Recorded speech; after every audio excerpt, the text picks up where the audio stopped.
सूरज एक गरीब घर का लड़का था, जबकि राधा एक अमीर घराने की लड़की थी। दोनों में प्यार हुआ और दोनों ने परिवार वालों के खिलाफ जाकर शादी कर ली। दोनों की मुलाकात कॉलेज में हुई और वहीं से प्यार का सिलसिला शुरू हो गया।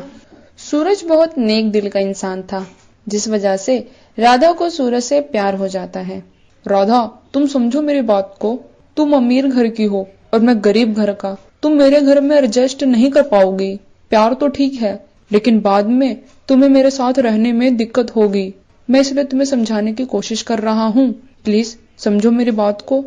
मैं भी तो वही बोलने की कोशिश कर रही हूँ कि मुझे कोई दिक्कत नहीं होगी तुम्हारे साथ रहने में और तुम्हारे घर में रहने में। मैं बस तुमसे ही शादी करूंगी, चाहे कुछ भी हो जाए। दोनों ने मंदिर में जाकर शादी कर ली। ये बात जब राधा के पिता मोहनलाल को पता चलती है, आखिर भाग ही गई उस गरीब के साथ। मैं भी देखता हूँ कितने दिन उसके साथ रहती है। 2 महीने में रोती रोती फिर आएगी। राधा के घर में उसके पिता और 2 भाई थे। उसके बड़े भैया और भाभी बहुत ही चालाक किस्म के इंसान रहते हैं। वे राधा को बिल्कुल भी पसंद नहीं करते, क्योंकि उसके पिता राधा पर अंधाधुंध पैसा उड़ाते थे। अच्छा हुआ भाग गई, अब कम से कम घर के हिस्से में उसे कुछ देना तो नहीं पड़ेगा। जहां उसका छोटा भाई राधा के जाने से बहुत दुखी होता है, क्योंकि वह अपनी माँ जैसे राधा को प्यार करता था। उधर शादी कर राधा अपने ससुराल पहुंचती है।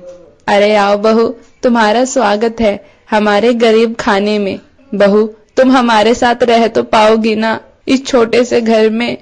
हाँ माँ जी, और ये गरीब खाना नहीं, मंदिर है। यहाँ आते ही सुख और शांति का आभास हो रहा है, वरना हमारे यहाँ तो बड़े बड़े कमरों में बस कलेश ही सुनाई देता था।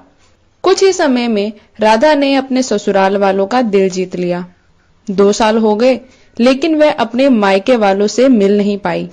उधर उसके पिता उससे ज्यादा दिन तक नाराज नहीं रह पाए, तो वह राधा को फोन कर अपने पास बुला लेते हैं।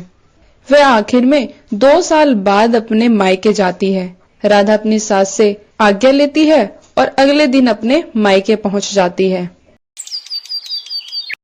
मेरी बेटी, कैसी है तू? ठीक हूँ पिताजी, मुझे आपकी बहुत याद आती थी। आप कैसे हैं?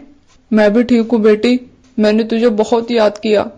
राधा का छोटा भाई उसे देखकर बहुत खुश हो जाता है, लेकिन उसका बड़ा भाई और भाभी खुश नहीं हुए। आ ही गई आखिर, मुंह उठाकर। अरे आएगी कैसे नहीं, घर में हिस्सा भी तो लेना है इसे। इसे भी पता है कि पूरी जिंदगी इसका पति कमाएगा तो भी नहीं इतना कमा पाएगा। जब ही मोहनलाल ने अपनी बहू से कहा, बहू यहाँ खड़ी खड़ी मुंह क्या देख रही हो हमारा? जाओ जाकर राधा के लिए पूरी पकवान बनाओ। हाँ पिताजी, मुझे बहुत ही जोरों की भूख लगी है। उसकी भाभी मुंह सड़ाते हुए खाना बनाने चली जाती है। खाना खाकर राधा अपने रूम में आती है तो देखती है कि कमरे की हालत बहुत खराब होती है। पिताजी, इस कमरे की कभी साफ सफाई नहीं होती थी क्या? कितना गंदा हो रहा है ये कमरा। जब तक उसकी भाभी वहां आ जाती है। हाँ तो दूसरे कमरे में जाकर सो जाओ, और वैसे भी तुम्हारे ससुराल नहीं है जहां पर सब एक ही कमरे में सोए। ये बात सुनकर राधा दुखी हो जाती है और उस रात उसे पूरी रात नींद ही नहीं आती है। अगली सुबह, देखो ना राधा, कितने सारे बर्तन जूठे पड़े हैं। आज हमारी मेड भी नहीं आई है। तुम्हें तो बर्तन धोने की आदत होगी ना, तो प्लीज तुम बर्तन धो दोगी? राधा बर्तन धोने लगती है और उसकी भाभी आराम से टीवी देखने लगती है। देखा कैसे मैंने तुम्हारी बहन को नौकरानी बना दिया? तो इससे क्या होगा, जो करना है जल्दी करो, वरना ये तो यहीं रह जाएगी हमेशा के लिए। कोमल ने भी एक प्लान बना लिया था। सुबह सुबह कोमल ने अपने ससुर के तिजोरी की चाबी चुरा ली और दिन के समय तिजोरी से कुछ पैसे निकाल लिए, राधा के बैग में रख दिए। एक काम करती हूँ, मैं भी थोड़े पैसे अपने पास रख लेती हूँ। वैसे भी सारे इंजाम तो राधा पे आना है, किसी को क्या ही पता चलेगा कि और पैसे मैंने अपने पास रख लिए हैं। जब भी मोहनलाल अपने रूम में आता है तो तिजोरी को खाली देखकर, अरे बाप रे, मैं तो बर्बाद हो गया। मेरी तिजोरी से मेरे 25 लाख रुपए कहाँ गए? ससुर जी, हम सब तो अमीर हैं, हम क्यों पैसे चुराएंगे? और हमें पैसे की क्या जरूरत होगी? लेकिन इस घर में एक गरीब आई है जिसे पैसों की बहुत जरूरत है, पक्का उसने चुराए होंगे। नहीं पिताजी, मैंने पैसे नहीं चुराए। कोमल राधा का बैग खोलती है। ये देखो ससुर जी, मैंने आपसे पहले ही बोला था कि पैसे इसी ने चुराए होंगे। जब भी वहां राधा का छोटा भाई आता है। नहीं पिताजी, राधा दीदी ने पैसे नहीं चुराए, बल्कि पैसे भाभी ने चुराए हैं। ये देखिए, मेरे पास वीडियो है। राजेश ने सबको वीडियो दिखाई। मुझे माफ कर दीजिए ससुर जी, लेकिन ये मैंने अकेले नहीं किया, इसमें आपका बेटा भी शामिल है। निकल जाओ तुम दोनों मेरे घर से, और कभी लौट कर मत आना। मोहनलाल ने अपने बेटा बहू को घर से बाहर निकाल दिया और राधा की गरीबी को दूर करने के लिए और उसके ससुराल वालों को अपने घर ही बुला लिया। अब सब साथ में मिलजुल कर खुशी से रहने लगते हैं। राधा की ईमानदारी ने उसके दुखों को दूर किया। अरे जल्दी जल्दी हाथ चलाओ, आज ही बारात आनी है। इतने धीरे काम करोगे तो बारात आकर चली जाएगी। अरे ये नेहा क्या कर रही है, चल के देखूं तो जरा। देविका नेहा के रूम में आती है। नेहा आराम से बेड पर सो रही होती है। देविका कम्बल हटाती है। देविका कम्बल हटाते हुए बोलती है, अरे अभी तक तू सो रही है, चल उठ जल्दी और जाकर नहा ले। आज तेरी शादी है और तू आराम से सो रही है, जल्दी उठ, पार्लर वाली भी आती ही होगी। अरे माँ प्लीज मुझे ना नहाने के लिए मत बोला करो, एक तो इतनी ठंडी है, ऊपर से नहाओ। माते ऐसे अपनी पुत्री पर जुल्म न ढाओ। अगर माते की लाते नहीं खानी तो जल्दी उठ जा। उधर दूल्हे की माँ सुमित्रा देवी अपने बेटे कुणाल का शहरा सजाते हुए बोलती है, देखिए तो मेरा बेटा शहरे में कितना अच्छा दिख रहा है।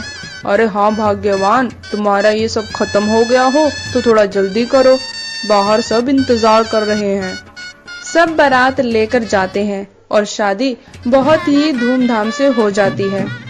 सुमित्रा अपनी नई बहू का घर प्रवेश करती है। अरे कितनी सुंदर बहू है, ऐसा लग रहा है जैसे कल ही तो मैं आई थी इस घर में और आज मैं अपने बेटे की शादी कर बहू ले आई हूँ। आज मैं भी सास बन गई। अरे छोटे छोटे भाइयों के बड़े भैया आज बन गए भाभी के सैया। ओए होए, वेलकम भाभी, मैं आपका प्यारा छोटा देवर राघव। भाभी मैंने भैया की शादी में बहुत डांस किया है, अब तुम्हें भी मेरी शादी में डांस करना पड़ेगा। पहले दिन से ही नेहा घर की सारी जिम्मेवारियां संभालने लगती है। कुछ ही समय में सुमित्रा के छोटे बेटे राघव का भी रिश्ता पक्का हो जाता है। अरे बहू, चाय बन गई तो लेकर आओ। हाँ ससुर जी, बस बन गई, लेकर आती हूँ। जब से इस घर में आई हूँ मेरी तो जिंदगी खराब हो गई है। मैं तो बहुरानी कम और नौकरानी ज्यादा लगती हूँ।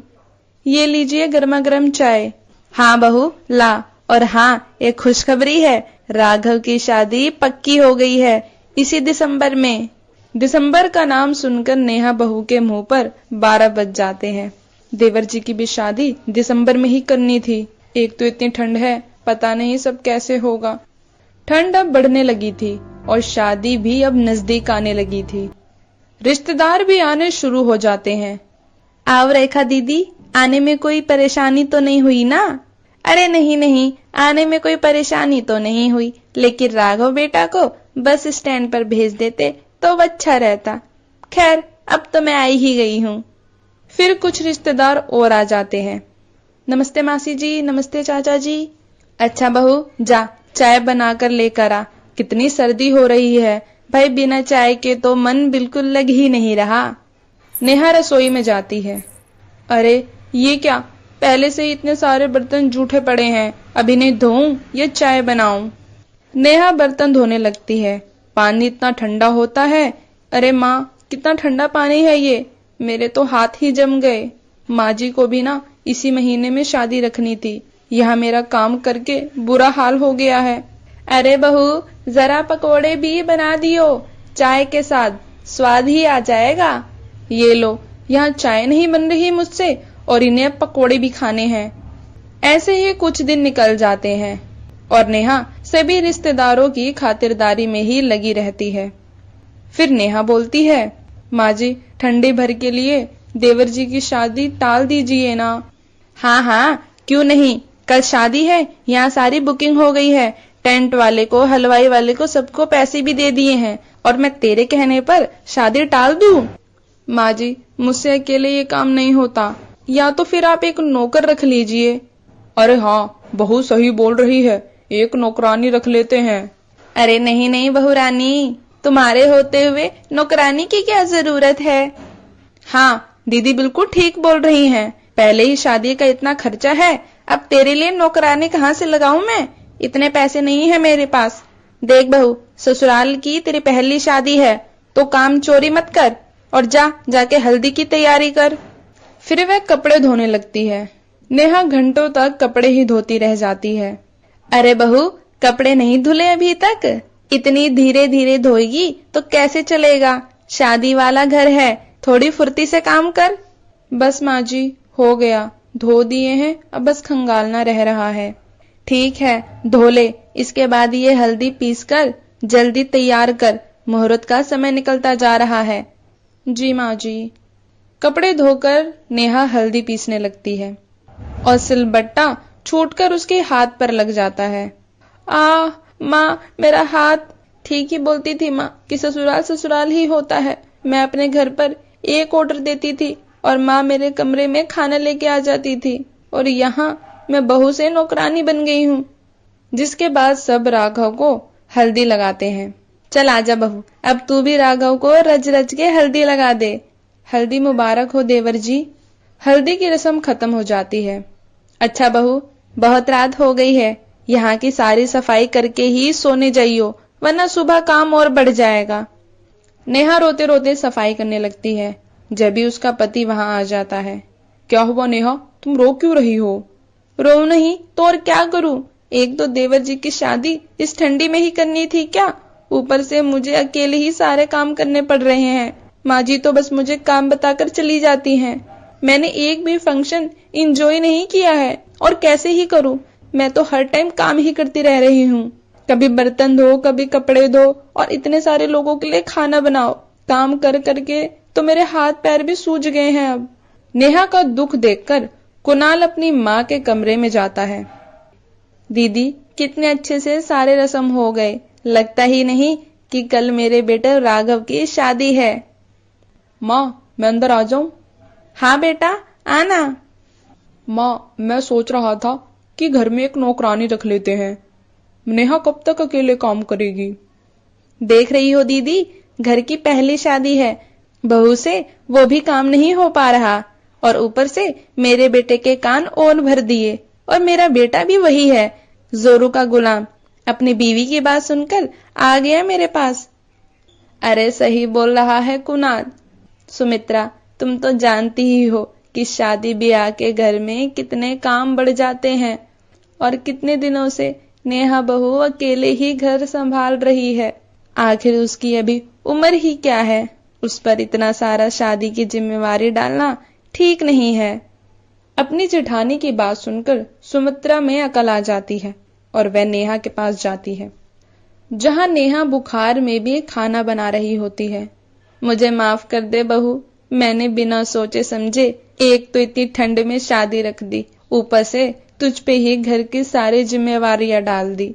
अब से हम सब मिलकर काम करेंगे, तुझे अकेले कुछ भी करने की जरूरत नहीं है।